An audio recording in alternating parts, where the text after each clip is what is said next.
Good morning. क्या हाल है? चलिए, कल थोड़ा राज्यसभा मैंने बताया, नोट कर लिया होगा आप लोगों ने शायद। Still I want your feedback, है ना। और डेमोक्रेसी है तो सीमाओं की डेमोक्रेसी है, कुछ मत लिख देना। तो आप लोग अपने सजेशंस भेजो, कुछ ऐसी चीज़ पढ़ना चाह रहे हो, सुनना चाह रहे हो तो बता दो। देखो, हो ये रहा है कि जो भी रूटीन आप लोगों की है, मेरी भी अपनी रूटीन बन गई है। पर मैं ये देख रहा हूँ कि ना, मैं जैसे थोड़ा सा अगर इस सब टॉपिक्स पे आता हूँ ना, तो मैं करंट इवेंट्स कवर नहीं कर पाता हूँ, पर वो भी करूँगा कोशिश। पर आज क्योंकि देखो, वो उसका कमेंट मैंने बंद करके रखा हुआ है कि बाबू छुरा एक मेरा स्टूडेंट है, उसका एक पॉइंट था कि सर एक बार पॉकेट वीटो को क्लियर करें, तो वही ज़रा मैं क्लियर कर दे रहा हूँ। ऐसे आप लोग भी प्लीज़, जैसे एक बड़ी सिंसियर स्टूडेंट है इशिता, उसने कहा हुआ मॉडर्न इंडिया का। मणिकरण, वो तो अपना डेली मुझको अपडेट देता है, he is going very good, very nice. तो आप लोग से भी मैं ये जानना चाहूँगा, I am telling to all of you. तो एक तो ये बात हो गई है जो आज अभी अपन लोगों ने ऑनलाइन जो गूगल मीट करी कि कुछ एग्ज़ाम्स की स्थिति आ रही है 7 जून, तो आज आपकी 11th है, तो मानिए 20-26 दिन बचे हुए हैं। Out of 25-26 days your exams can happen. Online mode पे होगा, वो कैसे होगा वो भी मैं सब क्लियर कर दूंगा, चिंता मत करो। हम लोग को जो भी अपडेट मिलेगी, we are going to clear each and every doubt of yours. Illogical बात मत करना भाई, मेरे बस मैं कहता हूँ इलॉजिकल बात मत करना। और कौन सा बच्चा देखो उसने बोला कि सर बीए फाइनल को क्यों नहीं होगा, उनको कोरोना नहीं हो सकता था, ये ऐसी बातों मैं फिर तुरंत ग्रुप से भागूंगा। जितना मैं सीधा हूँ उतना टेढ़ा भी हूँ, है ना। तो जो जेन्युइन डाउट्स हैं प्लीज़ पूछे। और तो आई वॉन्ट योर फीडबैक ना, वॉट एवर। चलिए, तो ये देखिए जो वीटो की बात हुई, ये veto and then also pocket veto, ये बेसिकली कंसर्न वैसे सेकेंड ईयर में जो बच्चे हैं उन लोग जो अमेरिका पढ़ रहे हैं वहाँ पे आता है। इंडियन कॉन्स्टिट्यूशन तो जनरल स्टडीज़ का बहुत इंपॉर्टेंट हिस्सा है। तो ऐसी सारी बातें आपकी आ जाती हैं, almost all the things which are there in our constitution. एक तो पहले देखो वीटो कहाँ पे आ रहा है, जो इज वीटो मतलब होता है स्टॉप। मैं जब भी क्लास में पढ़ाता हूँ मैं इसको बोलता हूँ स्टॉप, रोकना। और मैं एग्जांपल देता हूँ कि घर में जब हम लोग जितने बड़े भी हैं, आप लोग जितने बड़े हो गए, पर अभी भी कई जगह देखिए, जैसे मैं हूँ इतना बड़ा हो गया, बुढ़ा हो गया हूँ, देन अभी भी कहते हैं वीटो, घर से बाहर नहीं जाओगे, कोई नाटक नहीं जी। वीटो लग गया है ना, नहीं जा सकते, this is veto. United Nations में छोटा सा वर्ल्ड हिस्ट्री समझ लीजिए, बीए फाइनल वालों को तो अच्छे से मालूम है और मेरे लॉ के बच्चों को भी मालूम है।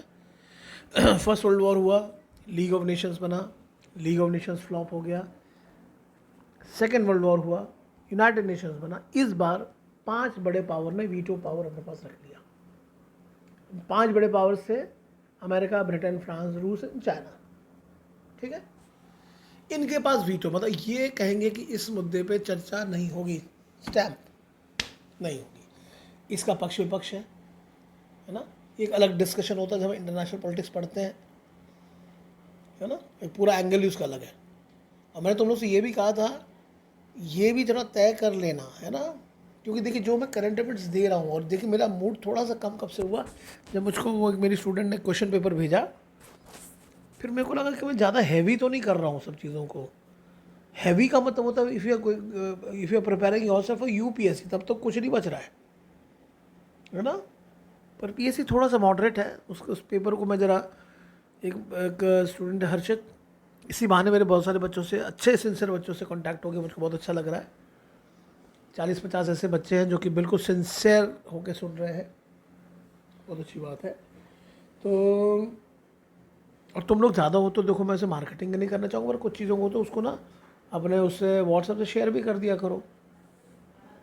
इट्स अ नॉलेज, है ना।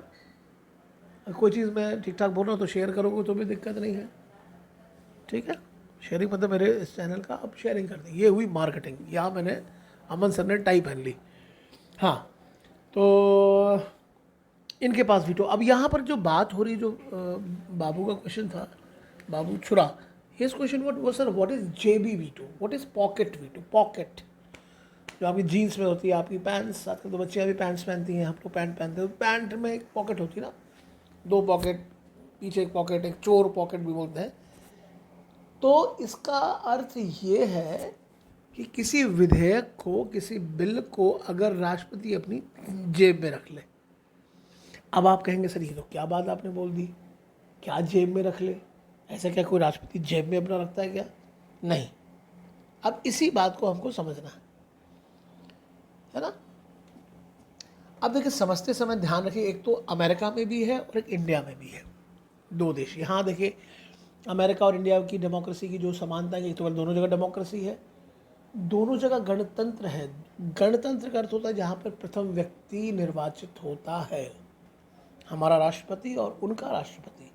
हमारा राष्ट्रपति श्री रामनाथ कोविंद जी, उनके राष्ट्रपति जो बाइडन जी, दोनों का इलेक्शन हुआ। दोनों की प्रोसेस बहुत अलग अलग है, पर एक जो मेजर डिफरेंस दोनों राष्ट्रपतियों में है कि रामनाथ कोविंद जी नाम मात्र के हैं, बाइडन साहब असली के हैं, नाम मात्र के।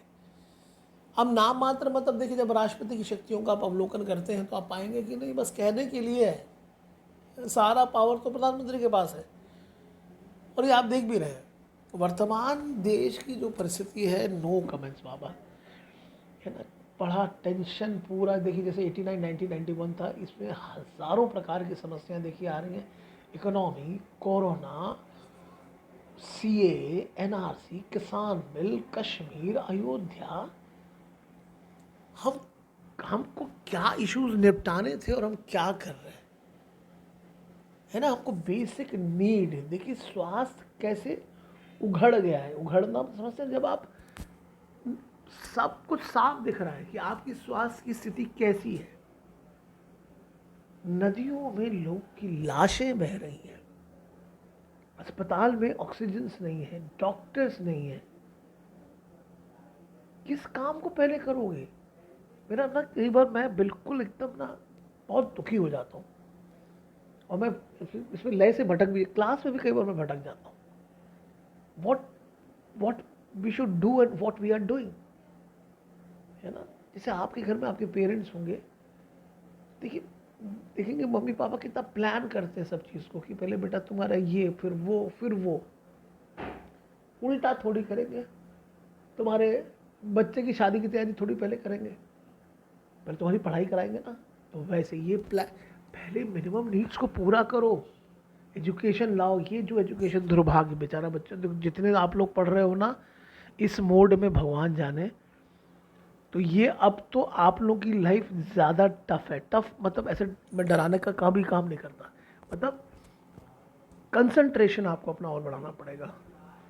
क्योंकि देखिए, जैसे मैंने कहा कि मेरा बेटा मेरे को डेली कहता है कि पापा ऐसे मत पढ़ाई करो, ऐसा कोई सुनता नहीं है, आप अपना वीडियो बनाओ, इसका मैंने वो वीडियो फॉर्मेट में आओ। मैंने कहा फिर वो सब मुझसे होता है, फिर वो खड़े रहो, पाउडर लगाओ, है ना, वो सब मुझसे एक्टिंग हो नहीं पाती है। एक्टिंग वैसे कर सकता हूँ, पर बहुत, फिर वो बहुत तैयारी, ये सब तैयारी लग जाती है।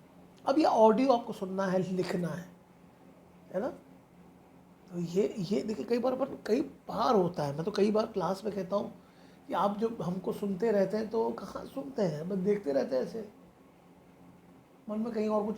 तो बिल्कुल कॉपी पेन लेके बैठो और लिखो।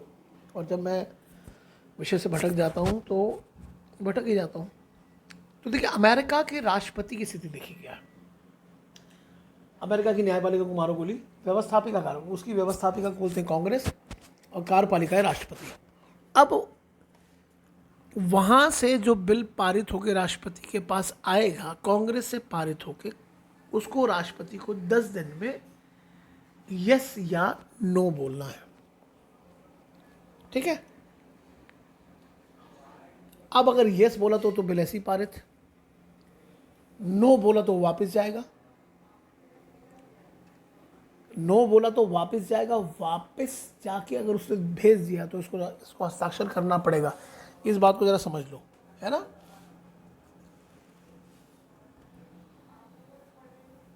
मतलब अगर कोई बिल आया राष्ट्रपति के पास, राष्ट्रपति ने उसमें खटाक से साइन मार दिया, बिल पारित हो गया। बिल अमेरिका की बात कर रहा हूँ, बिल अमेरिका के राष्ट्रपति के पास आया, उसने कहा नो, वापस जाएगा। उसको कांग्रेस दोबारा पारित कर देगी, इसको साइन करने के लिए बाध्य हो जाएगा। बट जेबी निषेधाधिकार मतलब हुआ, अगर 10 दिन से कम का समय बचा है, जैसे मानिए आज तारीख है आपकी 11 मई, हम हैं अमेरिका में, मैं हूं अमेरिका का राष्ट्रपति, और मुझको मालूम है कि 11 है तो 20 तारीख को ये सदन का सत्र बंद होने वाला है कांग्रेस का। अब 13 तारीख को अगर कोई चीज़ आ गई मेरे पास, कोई विधेयक, मैं राष्ट्रपति हूँ और मेरे को बिल मंजूर नहीं हो रहा, तो मैं क्या करूँगा, अच्छा ये बिल तो गड़बड़ है ना, लौटा दूंगा तो इन लोग वापस पारित करके मेरे से जबरन साइन करा लेंगे। एक मैं काम करता हूँ, इस विधेयक को अपनी जेब में रख लेता हूँ, मतलब इसको रख के छोड़ देता हूँ, भूल जाता हूँ, है ना। विधेयक आया, ठीक है, वेरी गुड, यहाँ रख दो, जाओ, मैं पढ़ रहा हूँ उसको, और 10 दिन के भीतर में सत्र खत्म हो जाएगा। सत्र मतलब 20 मई को सत्र खत्म। This is called pocket veto. जेब में रख करके मैंने वीटो लगा दिया, नो, तो साइन नहीं करूंगा। भारत की स्थिति थोड़ी अलग है मित्रों। भारत की स्थिति देखिए क्या है कि भारत में सब कुछ है प्रधानमंत्री। अब आप समझ रहे हैं, अब तो आप अच्छे समझ रहे हैं कि how much strong is our prime minister is. President एक नॉमिनल एग्जीक्यूटिव है, नाम मात्र की कार्यपालिका, रामनाथ कोविंद जी। अच्छे से पढ़ेंगे समझेंगे तो कुछ इनकी डिस्क्रिशनरी पावर, इसको हिंदी में कहते हैं स्वविवेकी शक्तियां पता चलेंगी ना। अब ठीक है, अब डिस्क्रिशनरी पावर्स में क्या है कि अगर देखिए राष्ट्रपति के पास कोई विधेयक आया, अब हस्ताक्षर कर भी सकता है और लौटा देगा तो वही पुरानी प्रक्रिया, वापस भेज देंगे तो साइन करने के लिए बाध्य है। पर भारत में जो बात डिफरेंट है कि लौटाने की कोई समय सीमा नहीं रखी है। बिल आया, देखिए तभी हमने कहा इंडियन कॉन्स्टिट्यूशन, जब आप कल मानी लॉ पढ़ लेंगे या जो बच्चे लॉ पढ़ रहे हैं, आप लोग इंटरप्रेट, छोटी छोटी बातों को इंटरप्रेट करते हैं ना, छोटे छोटे वर्ड्स को, इस वर्ड को इधर कॉमा इधर की जगह उधर लग गया, विषय पूरा बदल गया। तो कई बार देखिए जब वकीलों के लेटर्स मिलते हैं, बोलते बाप रे समझ में नहीं आ रहा क्या लिखा है ये, किसी वकील को बुलाओ, भैया बताओ पढ़ो, तो वकील बोलता नहीं नहीं हाँ ये ऐसा है, they know how to read this legal languages ना। तो वैसी कहानी है, वही बात इधर है कि अब इंडियन प्रेसिडेंट आया या तो लौटा देगा सही। पर देखिए अगर अभी देखिए राष्ट्रपति और प्रधानमंत्री बड़े अच्छे संबंध के, कि एक बार ग्लैड हिल ने लिखा कि राष्ट्रपति अगर चाहे ना तो बहुत दिक्कतें पैदा कर सकता है, चाहे। मैंने अब आपके मन में, अब आपको समझ में आ रहा होगा कि बिल आया, साइन ही नहीं कर रहा है तो पूरी सरकार अटक जाएगी। तभी राष्ट्रपति के चयन के पहले देख लिया जाता कि बहुत सुलझा हुआ व्यक्ति जो समझ रहा है कि वो सिर्फ नाम मात्र का है, उसको कोई सलाह देनी हो सलाह दे दे प्रधानमंत्री को। पर अगर ऐसे कॉन्स्टिट्यूशनल ब्रेकअप लाएगा तो उसको महाभियोग के द्वारा हटाया भी जा सकता है। ये स्थिति एक बार पैदा हुई थी जैल सिंह साहब के समय, है ना, जब जैल सिंह साहब राष्ट्रपति थे और राजीव जी प्रधानमंत्री थे।